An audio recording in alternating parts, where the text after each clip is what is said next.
40% بیشتر شارژ نداره ها. مریم برو مریم زره. اجی زدم ها ضبطه. شکر پیدا نمیشه. 1 2 3 سلام، خیلی خوش اومدیم به ویدیوی ما. قراره که چی درست کنیم؟ کازاندیبی چیه؟ یه دسر ترکیه‌ای. من نخوردم، نمیدونم چیه، نمیدونم چجوری درست میشه. مرجان قراره برامون درست کنه. پس برو بریم. خب خانم آشپز، بله.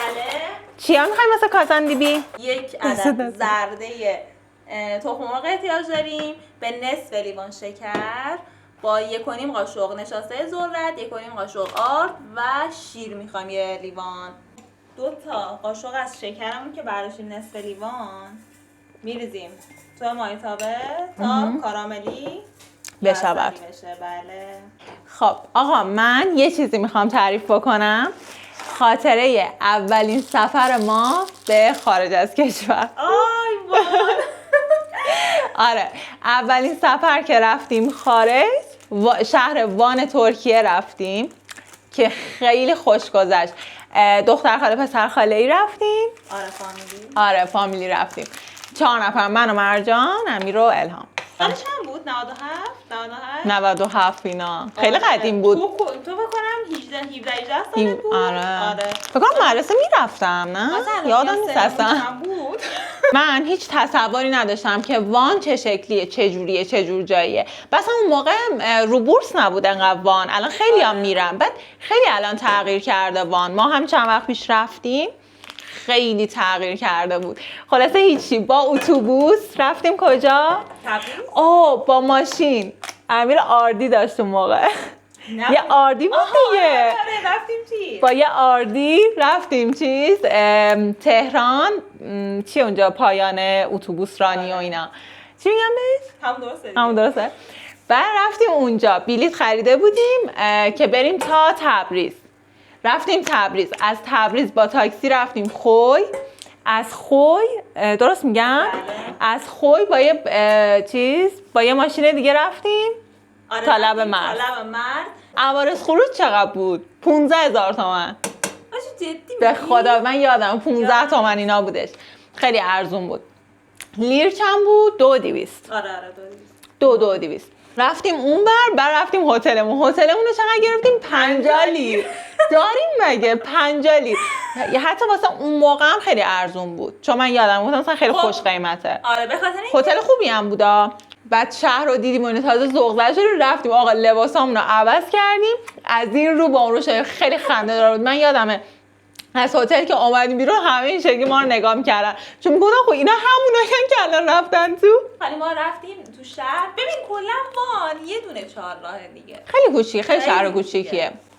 یه چهارراهه، یه ذره پایین، اصلا اندازه سراگوار اون چیز راه گوهر فلک.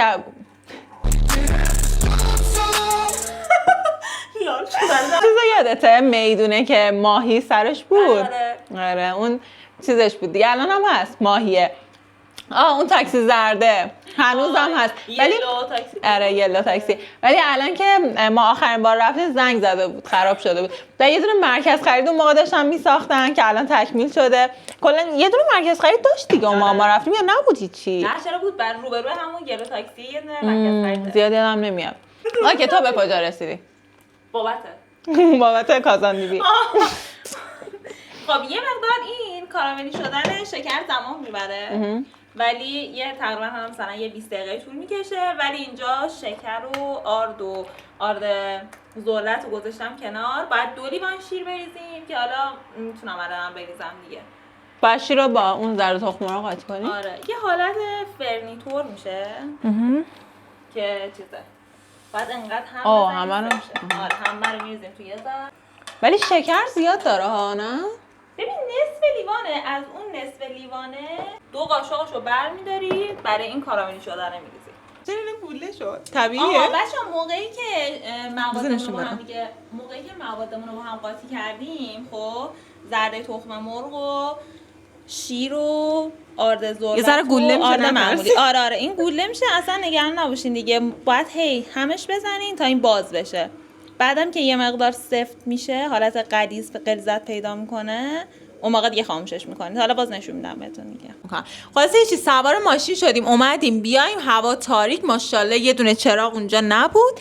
بعد این آقا هم کلا داشت از جرم و جنایت هایی که اونجا اتفاق میفته تعریف می‌کرد که آقا مواظب باشید.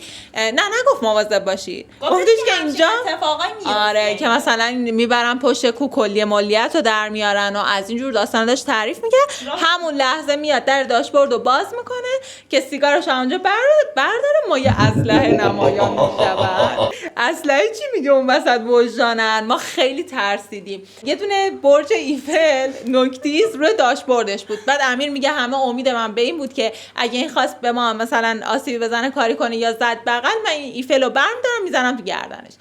بعد که یارو وای میسته پمپ بنزین بزنه، امیر میبینه برج ایفل با چسبیده به داشبورد و همه نقشه براب میشه. اینا بگم که من پشت سر راننده نشسته بودم، از اول تا آخر فقط حواسم بودش که اگه یه موقع اتفاقی افتاد گردنشو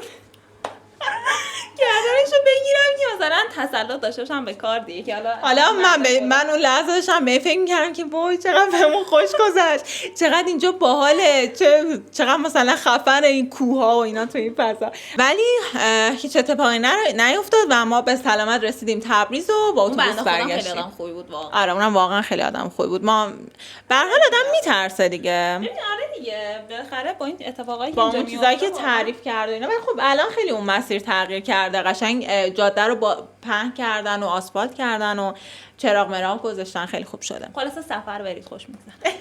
خب من بهتون نشون بدم ببینیم به کجا رسید کازاندیبیمون. خب موقعی که به غلظت میرسه دیگه زیرشو خاموش میکنیم. این هم شاممونه، جاتون خالی. عدس پلو. خب دیگه تمام. خب این شکرمون که داره کاراملی میشه، یکی هم ذوب بشه، مواد رو بهش اضافه میکنه. یا اندازه یه قاشق غذاخوری کره اضافه میکنیم با یه پینچ، یعنی خیلی کم، وانیل، چون زیاد بریزی تلخ میکنه وانیل. خب اینو اول اینطوری پخشش میکنیم، یه ست میریزیم که اون حالت تدیکیه رو داشته باشه. حالا بهش زمان میدیم، موقعی که تغییر رنگ داد بقیه‌اش هم میریزیم. مثلا شیرین میخورن با ذائقه‌شون جور در میاد دیگه. کلا خوشمزه است، خیلی خوشمزه. من نخوردم. آره خیلی خوشمزه است. خب می‌بینی این داره حباب میزنه؟ بله. بعد همینطوری کل سطحش یه دست بشه. اینجا بقیه موادش اضافه الان یعنی کنیم. اوکیه به من آره. رسیده. باز جا داره بیشترم بمونه. حالا دیگه بستگی به سلیقه خودتون داره دیگه چقدر میخواین تدیکی بشه. یه بار که درست کنین اون اندازهش دستتون میاد و اینو میریزیم روش. سری دوم که مواد رو ریختیم باید بهش 7-8 دقیقه زمان بدیم که اینم یه مقدار خودشو بگیره. بعدش 2-3 ساعت توی یخچال میذاریم. هرچی بیشتر توی یخچال بمونه برش زدنش خیلی راحت تر میشه. بعد 3-4 ساعت میتونید در بیارید، برش بزنید، حالا رول میکنین، میشه جان میکنه. اوکی خب من برم دوربینو بزنم شارژ. اینو از یخچال در آوردیم، میایم پیشتون. ویدیو بگیر. واسه دارم از سالاد مامان فیلم میگیرم. یا لطفا خواستید جمعش کنیم جمع کنم. الان تو دهنم سالاد کاهوه. غذا نه.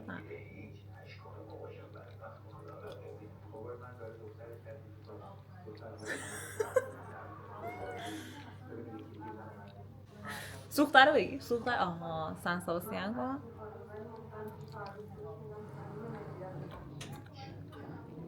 خودش هم از داریم. من شیر بیشتر میدم. اسم اون یادم شام خوردین؟ آره همین الان خوردیم. همین الان خوردیم. خدا خیلی خوشمزه. Thank you. حالا یه خدا بده کن. مرسی که ویدیو رو تا اینجا نگاه کردین. دمتون گرم. خدا نگهدار.